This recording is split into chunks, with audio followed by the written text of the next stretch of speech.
বাহ, রান্নার কি সুন্দর ঘ্রাণ বেরোচ্ছে। যাই, ছেলেটা সে কখন থেকে না খেয়ে বসে আছে, ছেলেটাকে একটু খাবার দিয়ে আসি গে। বাড়িতে কেউ আছো? আমি খুব ক্ষুধার্ত। আরে সাধু বাবা, হ্যাঁ হ্যাঁ, খেতে কেন দেব না, আসুন, আপনি বারান্দায় বসুন, আমি আপনাকে এখনই খেতে দিচ্ছি।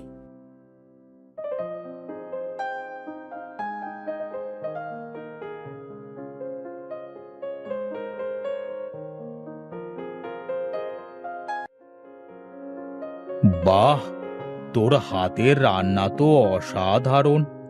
অনেক দিন বাদে এমন রান্না খেলাম।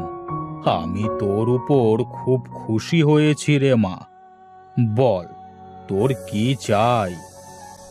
না সাধু বাবা, আমার কিছুই চাই না, শুধু দোয়া করবেন যাতে আমার ছেলেটাকে নিয়ে শান্তিতে দুবেলা দুমুঠো খেয়ে পড়ে বাঁচতে পারি। ঠিক আছে মা, তুই কোনো চিন্তা করিস না। যদি তোর কোনো বিপদ হয়, আমি সেদিন ঠিক আসব তোকে সাহায্য করতে। আমি এখন চলি।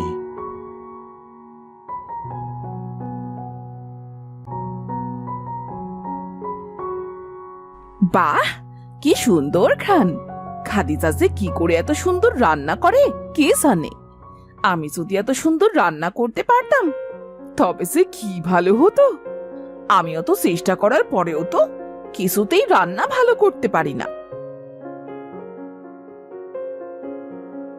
মা, ও মা, দেখো, আমি কত বড় মাছ ধরে এনেছি।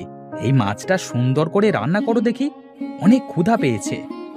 তুই এত বড় মাছ কোথা থেকে পেলি রে বাবা?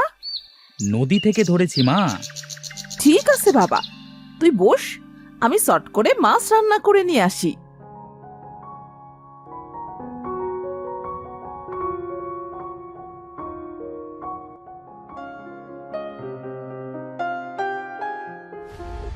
ফের কি রান্না করেছো মা?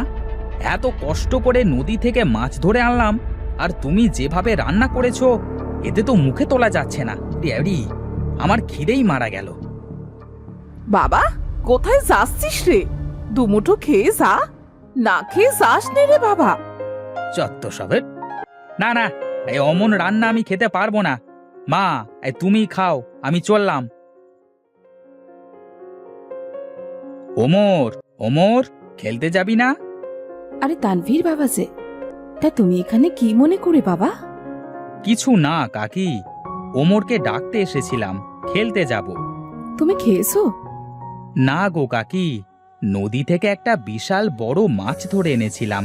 ভাবলাম মা মাছটা স্বাদ করে রান্না করবে, আর আমি কবজি ডুবিয়ে খাবো। কিন্তু মা এমনভাবে রান্না করেছে সেটার মুখে উঠল না। সে কি বাবা, অনেক বেলা হয়েছে তো, এখনো খাওনি? সারাদিন না খেয়ে তুমি থাকবে কি করে? তুমি বরং ওমরের সাথে দুমুঠো খেয়ে নাও, তারপর না হয় খেলতে যাবে। হ্যাঁ তানভীর, খাবি আয়। বাহ কাকি, তোমার হাতের রান্না তো অনেক সুন্দর। হ্যাঁ হয়েছে বাবা, এখন খেয়ে নেই তো দেখি।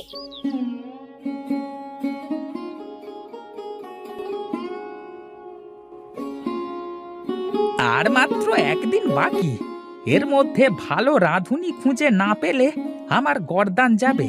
সারা গ্রাম খুঁজলাম, কিন্তু মনের মতো রাঁধুনি পেলাম না। কি যে করি! আহা হা হা, কি সুন্দর ঘ্রাণ! এত সুন্দর ঘ্রাণ কোথা থেকে আসছে? দেখতে হচ্ছে তো ব্যাপারটা। বাড়ি থেকে আছেন? একটু বেরিয়ে আসেন।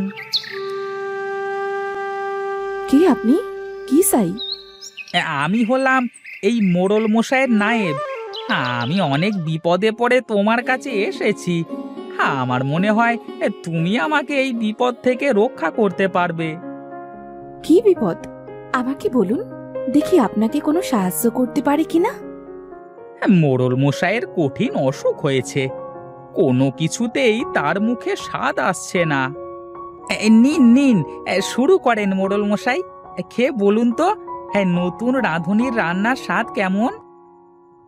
ছি ছি ছি ছি ছি, উয়াক, থু! এমন জঘন্য রান্না আমি আমার বাবার জন্মে কোনোদিন খাইনি। নায়েব, বেয়াদবির একটা সীমা থাকে। এই 3 দিন ধরে তুমি আমাকে এমন বেস্বাদ রান্না খাওয়ালে। 3 দিন সময় দিলাম আমি তোমাকে। এর মধ্যে যদি তুমি কোনো ভালো রাঁধুনি খুঁজে না আনতে পারো তবে তোমার গর্দান যাবে। দাও, এখন দূর হও আমার চোখের সামনে থেকে। আমি তোমার রান্নার ঘ্রাণ পেয়ে তোমার বাড়িতে এসেছি। আমার বিশ্বাস তোমার রান্না মোড়ল মশাইয়ের অনেক পছন্দ হবে। এখন তুমি পারো আমাকে বাঁচাতে। খাদিজা বুবু বলছে কি, তুমি তো মোড়ল মশাই বাড়িতে যাবে রান্না করতে, আমাকে সাথে নিয়ে চলো না। আমি তোমার কাছ থেকে রান্নাটাও শিখে নেব, আর সেই ফাঁকে তোমাকে রান্নার কাজে সাহায্যও করতে পারবো। আচ্ছা ঠিক আছে, তাহলে কাল তোমরা দুজনে মিলে জমিদার বাড়িতে আসো, কেমন? আমি এখন চলি। মনে রেখো, আমার প্রাণ কিন্তু তোমাদের হাতে।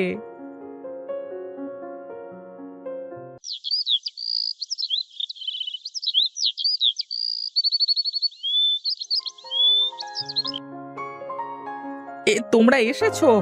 এসো এসো, আমি তোমাদের রান্নাঘরে নিয়ে যাই। মোড়ল মশাইয়ের খাবার বেলা প্রায় হয়ে গেল। দ্রুত হাত চালিয়ে রান্না করো। ঠিক আছে নায়েব মশাই।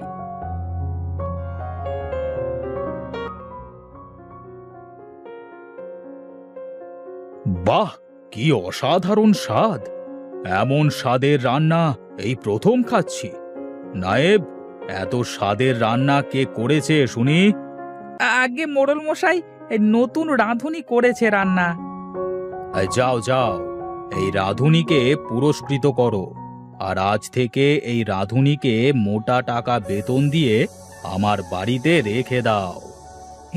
ঠিক আছে মোড়ল মশাই। বুবু, আজ আমি রান্না করি?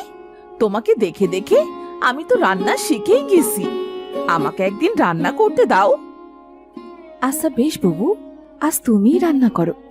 এই তো পেয়েছি সুযোগ। আজ এমন বাজে রান্না করব, আর সব দোষ চাপাবো খাদিজার ঘাড়ে। আমাকে দিয়ে এত খাটনি করায়, আমায় কিনা বেতন কম দেয়। আজ রান্নায় এমন নুন দেব যাতে খেয়েই মোড়লের গাল পুড়ে যায়। ওয়াক, থু! খাবারে এত নুন কে দিল? কে করেছে এই রান্না? আগে মোড়ল মশাই, রান্না তো আজ খাদিজাই করেছে। নায়েব, নায়েব! জি জি জি, বলুন মোড়ল মশাই। খাদিজাকে এক্ষুনি এই বাড়ি থেকে বের করে দে।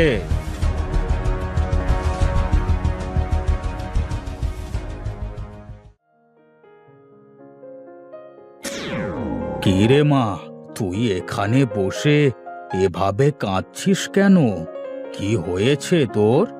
এই নে মা, তুই এই মশলাটা রাখ।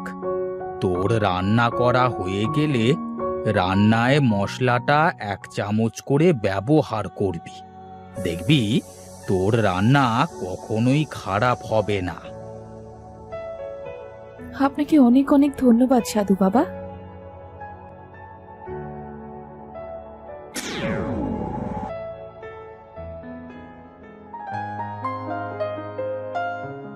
তুমি আবার কেন এসেছো আমার বাড়িতে? যদি কিছু মনে না করেন তাহলে আমার রান্নাটা একটু খেয়ে দেখুন। হ্যাঁ, তাই তো। সেই কখন ধরে রান্নার গন্ধ পাচ্ছিলাম। ঘ্রাণ শুনে তো মনে হচ্ছে তোমার রান্না ভালোই হবে। নিয়ে আসো দেখি। বাহ, কি অপূর্ব স্বাদ! কিন্তু সকালবেলায় তোমার রান্না এত জঘন্য হলো কেন? আপনি এসব কি বলছেন মোড়ল মশাই? সকালে তো পারভিন রান্না করেছে। তাই তো বলি, রান্নার স্বাদ এত খারাপ হলো কেন? পারভিন, এই পারভিন, এদিকে আয়। আগে আগে মোড়ল মশাই। সকালবেলায় কে রান্না করেছিলে? কি হলো, চুপ করে আছিস কেন? বল, কে রান্না করেছিল? সকালবেলা আমি রান্না করেছিলাম, আর ইচ্ছে করেই রান্নায় বেশি নুন দিয়েছিলাম, যাতে আমি খাদিজাকে দোষ দিয়ে এই বাড়ি থেকে তাড়িয়ে দিতে পারি। আর আমি নিজে রান্না করতে পারি। কেন? তুই এসব কেন করেছিস? খাদিজা তোর কি ক্ষতি করেছে বল? সারাদিন আমি রান্নাঘরে সব কিছু গুছিয়ে দেই, তারপরও ও আমার থেকে বেশি টাকা পায়, আর রান্নার সব প্রশংসা খাদিজাই পায়। তাই আমি এই কাজ করেছি। আমার ভুল হয়ে গেছে মোড়ল মশাই, আমাকে ক্ষমা করে দিন। তোর এত বড় স্পর্ধা! তুই এক্ষুনি আমার বাড়ি থেকে বের হয়ে যা, আর কোনো দিন আমার সামনে আসবি না।